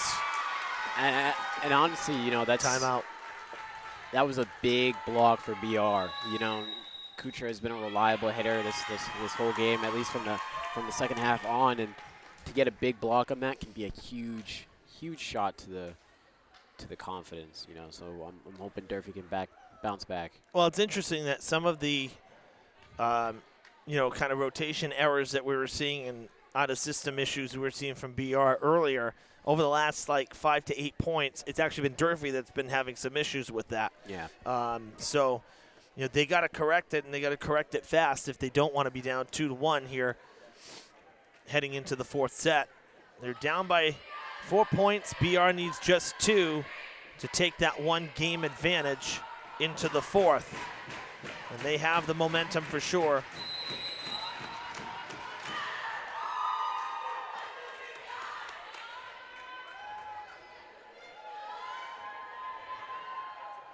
I don't know where the, is that the JV team for Durfee across the way there in the gray, or is that the freshman team? The freshmen are in gray, yes. So where's the JV team?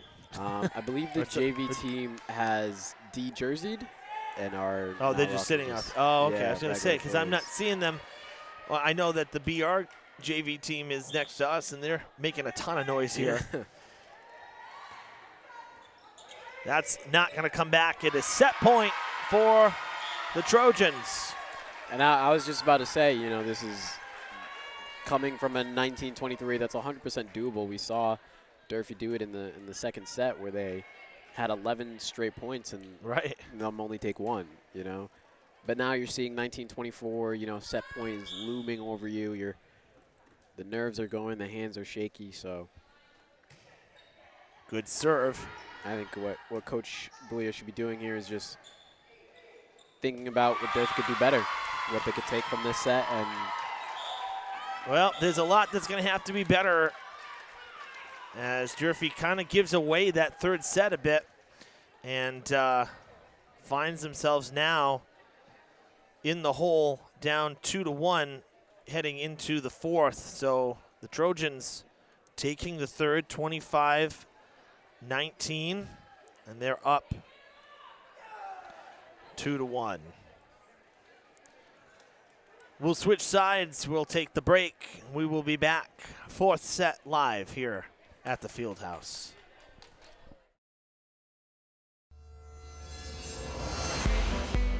Hi, I'm Matt Damaris, principal of BMC Durfee High School. We put together this video to show all the changes that are going on to the exterior of our building in terms of traffic. We know that traffic was a big issue last year because we only had one way in and one way out to our campus, Ellsbury Street. The goal of these changes is to take as much pressure off Ellsbury Street as possible. When you come back to school, the first change you'll notice is as you turn off of President Avenue to Ellsbury Street, there will be 2 turning lanes in either direction onto Ellsbury. The city will be striping Ellsbury Street to have 1 lane traveling north straight through to BCC, and the left lane will be the turning lane onto Durfee's campus. A change that you will notice is that we have reversed the traffic pattern in the parking lot immediately adjacent to our field house. So what that means is you can enter the campus taking a left near the Driscoll skating rink across from Dunkin' Donuts onto the campus, and you can drop your student off and then exit near the front of the school. Our traffic pattern in the north parking lot will remain the same. The new additions come by way of our connectivity now to the former West Main parking lot into Wiedemoe Street. We're hoping that many families take advantage of this access point by entering the West Main lot via Ray Street, coming down the hill where you can drop your student off near the field house, and then exiting the campus by way of Wiedemoe Street. Please refrain from parking on our neighbors' driveways, walkways, in the plaza nearby. I want to encourage all families to be aware that our building is open at 7 a.m. every day.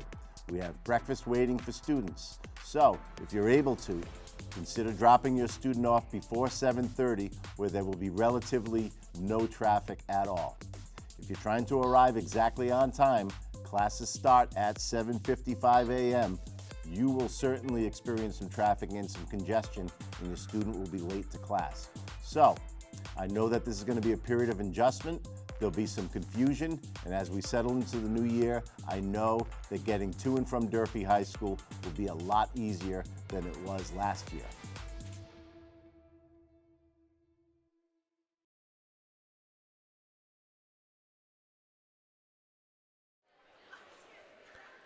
Back at Durfee High School, a 2-1 Trojans lead here. They've taken 2 of the first 3. We're in the 4th set. We've switched sides, and the Trojans hoping to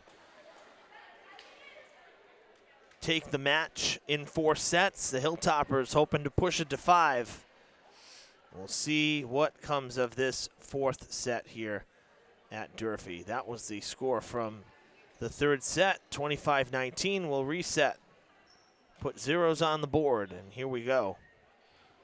Hilltoppers will start on the serve with possession here. First set was 25-21 BR. Second was 25-19 Durfee. And the third, 25-19 BR. I think in that third set, you know, we saw that excitement, that sort of, you know, coming from the second set. Durfee's in this, they're feeling good, you know, they just evened up the score, and that, like I said, was going to lead to some mistakes, and we saw that towards the end, you know. They sort of started to take that for granted that they had this, and you know, nothing's ever secured unless it's really there, you know. No, and they were definitely, I mean, both sides played, I thought, very sloppily those last 10 points down the stretch. But there were a lot of unforced errors. I mean, if Durfee can clean that up, you know, BR wasn't exactly lighting it up either. It was just kind of trading mistake for mistake more than anything. 1-1.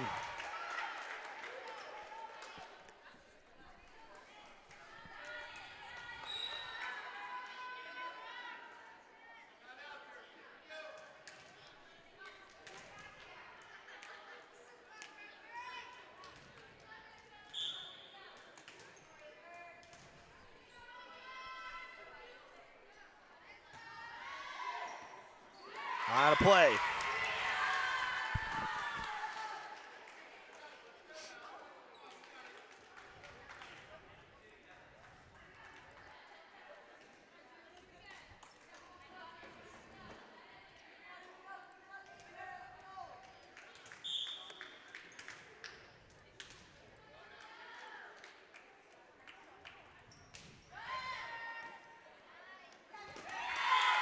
That'll fall in as well. The Trojans with 3 straight here in the early going, and it is 3-1.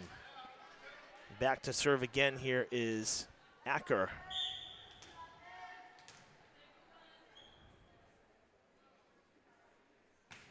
Good strong serve. Oh, that was going out, but Adorno played it.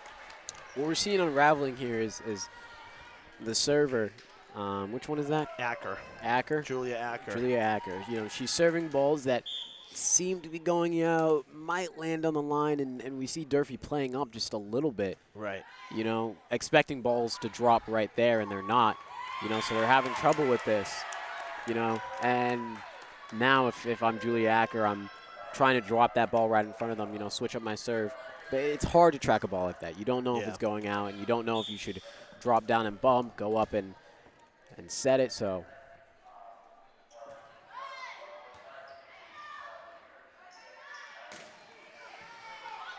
it's going to be a tough play here. That's not going to come back, or will it? Oh, my goodness, it clears. What an effort. Trojans with the point. That's defeating right there if you're the Hilltoppers. What do they call that? The commentator curse or something? I don't know. I don't know. Wow.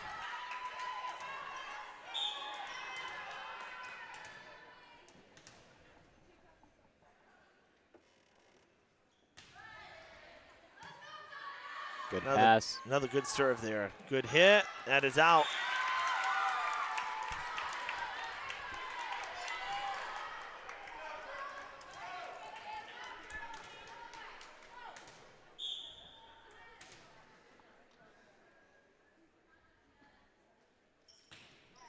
Line drive serve, not coming back.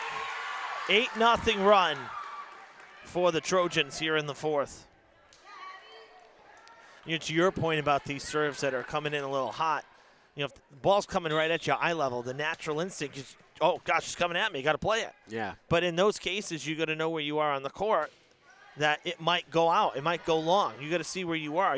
Are you 10 feet up from that back line, or are you right on it and when it's coming at your head? Because if it's coming at your head and you're right on that line, well, clearly it's going to go out, so you step aside. But the natural instinct when you get an object flying at you is you're going to play it. Yeah. You're going to put your arms up, you're going to try to play it.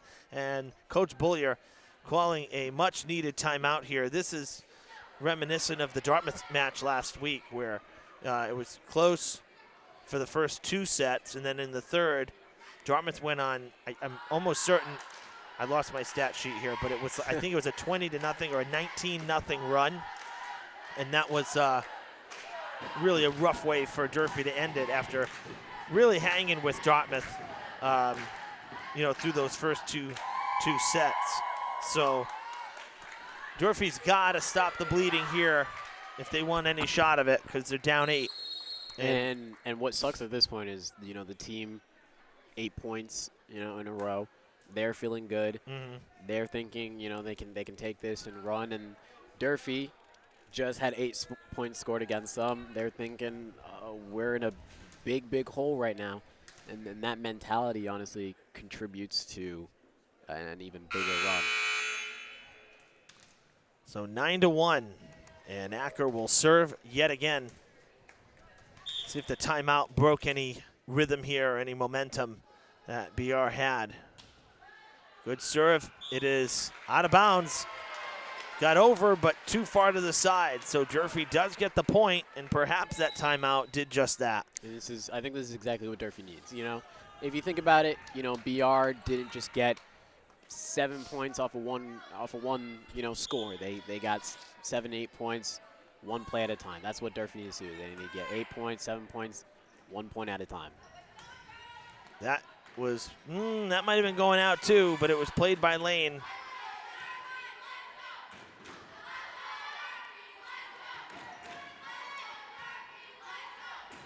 Pereira punches at it on that far side.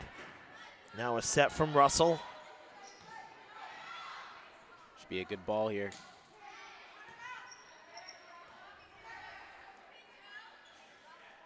Oh, that was still going to be BR's point, but I thought that was a double right there. 10-2.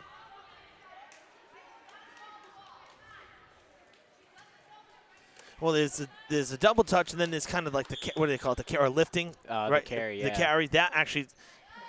That's actually more what it looked like. I think usually what refs look for in the carry is, you know, the point at which, that was a good swing, the point at which you're taking the ball, you know, is it from your chest and up, or is it at the top of your head Right. and just pushing it up, and that sort of makes the difference there. 11-2. And Gardner will serve again. Right now, I think what most players would want to do is sort of take it slow here, you know. And in volleyball, it's tricky. What I'd want to do is exactly what Pereira just did. You know, stay aggressive, stay at that net. You're not going to score points by just bumping it over. You're going to score points by spiking it on the other team and messing up their defense. And that's kind of what you just saw right there. Good shot at the blocker in front, and it fell in. And just getting it over there was Vega. You're going to see a free ball from BR. Yeah, now I'm going to do something with it. Kane with the set. Big hit from Farias, but it goes into the netting.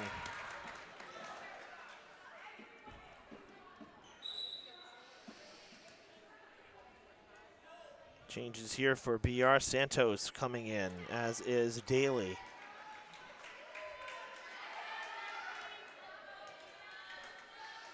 And Santos is going to serve.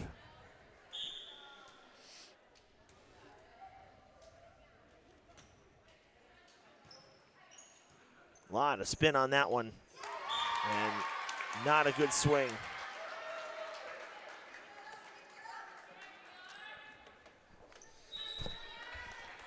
Ten-point lead for the Trojans, their largest of the set and the largest for either side in the match.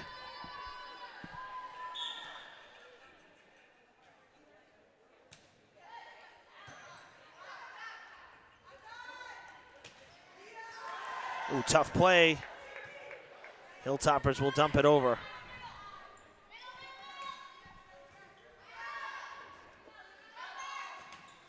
Blocked in front, got to play it off the net.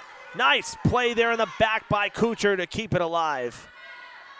Big swing off the defense, and the point for BR.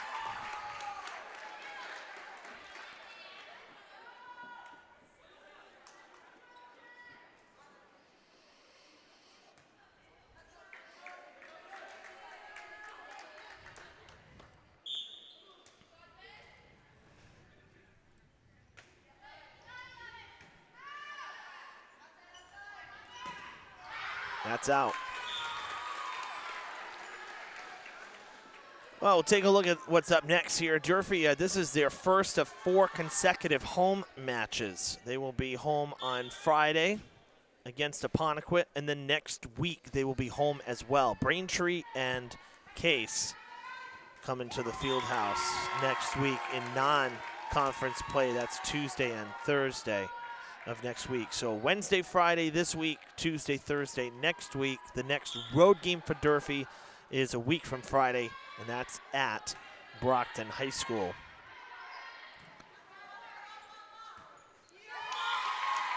For BR, who is now up 17-3. The Trojans will play one more road game. They're actually off until Monday. So today on the road, and then Monday on the road, they'll be at Fian. Before returning home for 3, they'll host New Bedford, Oliver Ames, and Diamond Regional.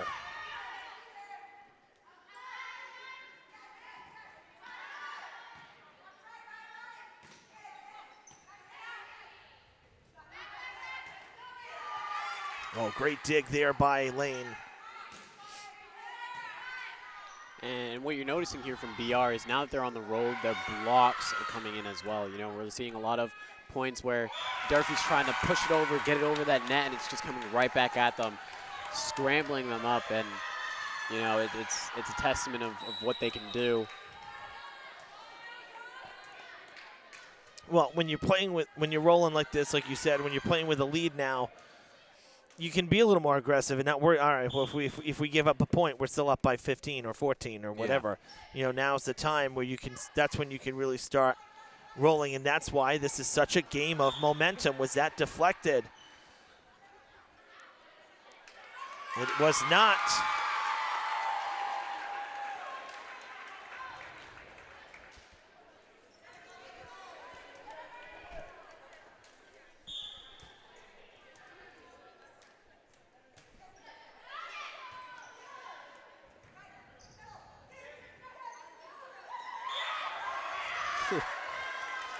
So what you're seeing now is with these blocks coming in finally, you know, is Durfee doesn't have to just win a point once. They got to win it 2, 3 times because the ball's just coming right back. Right.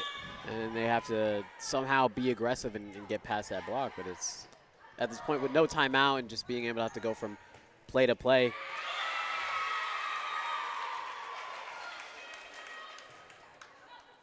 How exactly do you combat a block with no real time to communicate about how to go about it?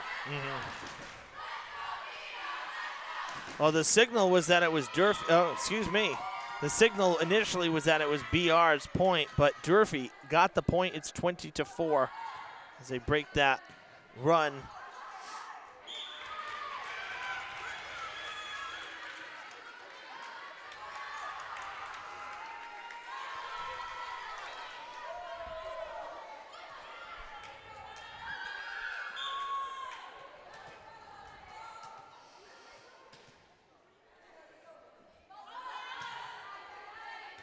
Played by Pfeiffer. Drops in, and BR back in control.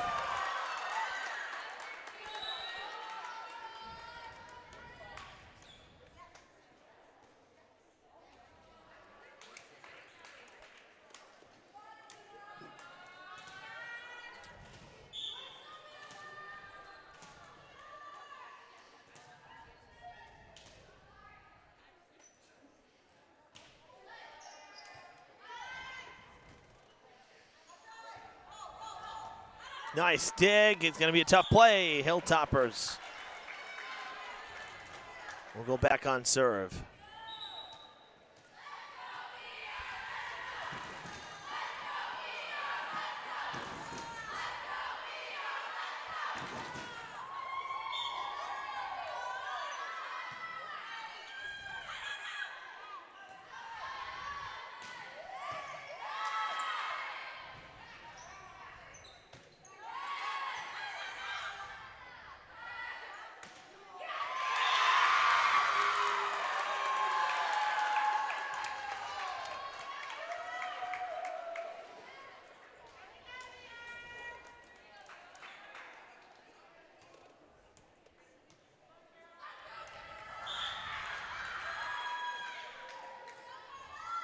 (23-5). No, somebody took a point off the board. It should be 22-6. It says 23-5 in the house here.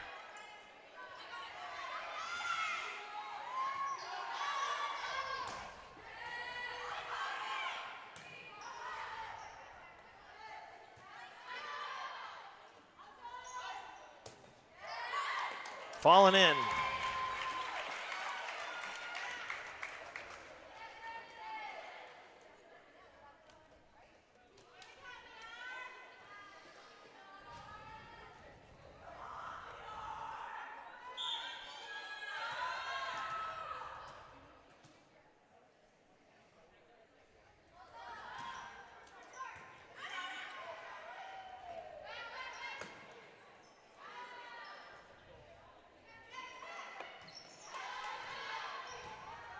Now 23-7.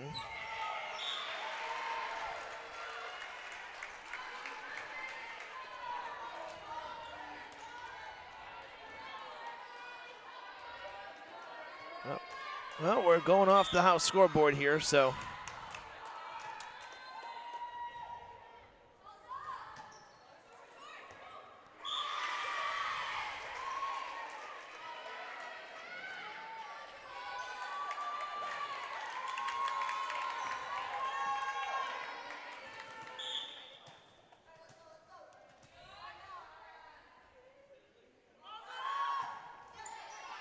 Falling fast, played by Daly.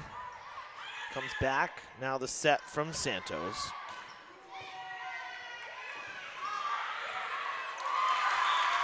Match point.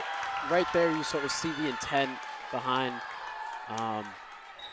Kelly Montanez's, you know, sort of ball given back to them, you know. Sure. She wants to get that, you know, overpass, dink right down, but you know, when you can't get that height on the ball, it's not best to give it right back to the team, you know, kind of just giving them that free ball.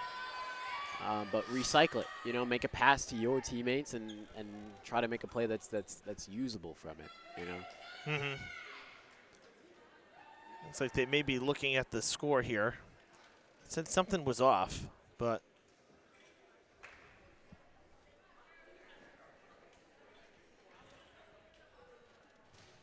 yep, 23-9. I thought so. Well, because the score went up and I hadn't adjusted it here, so all right, it is not match point just yet. 23-9. Durfee is saved from a match point. Punched over and it falls in. Smart play by Pereira there, you know, which I think, you know, isn't seen that often.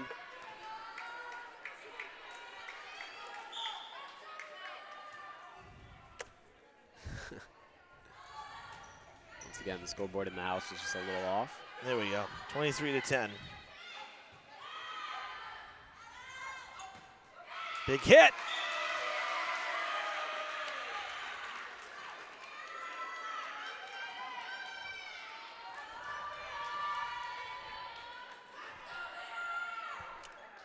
(23-11). Just shy of 7 o'clock here in Fall River. Wrapping up. We're close to wrapping up the fourth set and the match as BR is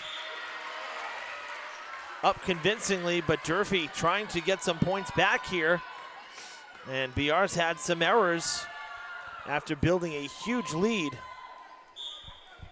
And I think if Durfee realistically wants to get back in this game, you know, having Jasmine at the service line is probably the best time to do it. You know, they've struggled with her serves the most, I believe. And I think realistically, if they want to come back, you know, 10 points gap, think you're Jasmine Kane, you're on the line, you're thinking 1 point at a time. How can my serve debilitate, you know, this team that I'm against right now? Right. And she's looked good on the service game here. She's giving BR all that they can handle.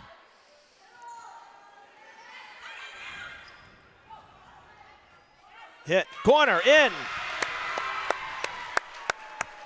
I think that's a smart play by Pereira there. And a timeout by Coach Serrano, also a smart move after building such a huge lead. Now just a 9-point advantage for the Trojans.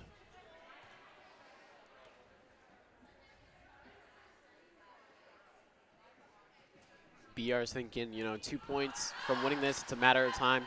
Durfee's thinking, we're down 9 points. Let's get this next point. Let's keep it moving. Is BR going to take this sort of 2 points for granted and get, you know, pounced on by Durfee, or, you know, because in this position, you know, being Durfee, you can't make any mistakes. You can't afford to, you know. Absolutely.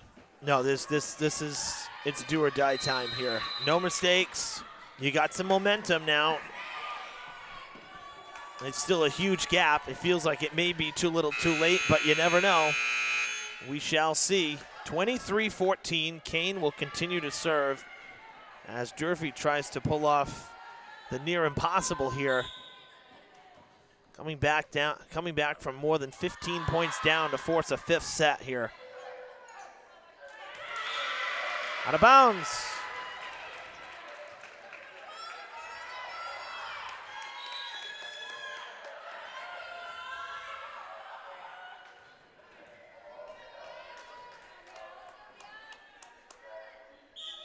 Will this sub on BR's side sort of turn the tides here? That is going to go out of bounds. An unforced error at an inopportune time. And now it is match point for the Trojans.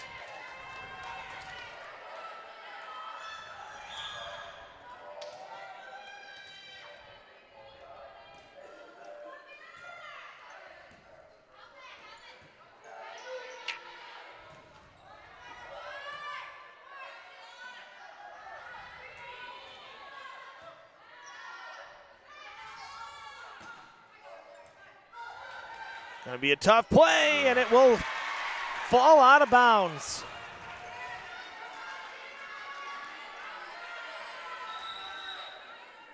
Finally hearing some noise from Durfee's side of the bleachers.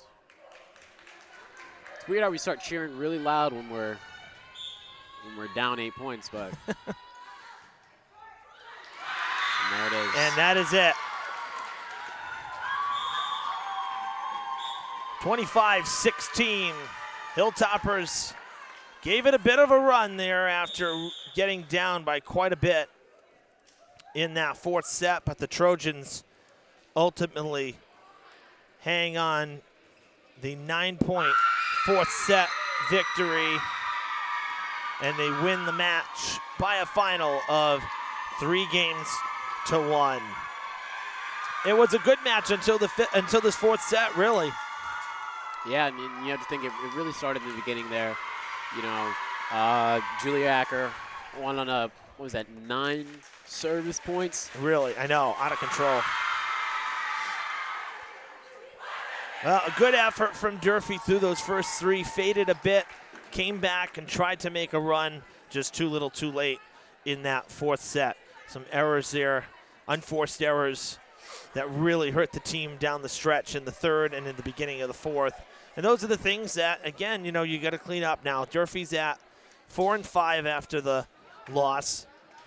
The Trojans at 4-6 with the win. So Durfee's at the halfway mark now. Now it's do or die time for, you know, trying to get into the tournament and trying to go on a run and finish. And you guys, as we said earlier, the boys, you were in a similar situation last year, around 500, and you went on a good run in the second half. That's the time now to start playing your best volleyball. All right, folks. Been a fun one here from the field house. Anthony, great having you alongside. Great Good job. here. Good job tonight. Mike Fernandez on camera for us. Final score one last time. The Trojans win the match in 4, 3-1, the final score. We will see you back here on Fred TV for live sports next Tuesday. Boys soccer on tap. We will be hitting multiple sports on Friday, so nothing will be live. We'll be obtaining highlights from a couple of different events on Friday rather than one full broadcast, changing it up a little bit to end the week. So we'll have coverage of those games shown on boys soccer next Tuesday. So until then, enjoy the rest of your week, folks, and we'll see you Tuesday from Durfee for boys soccer.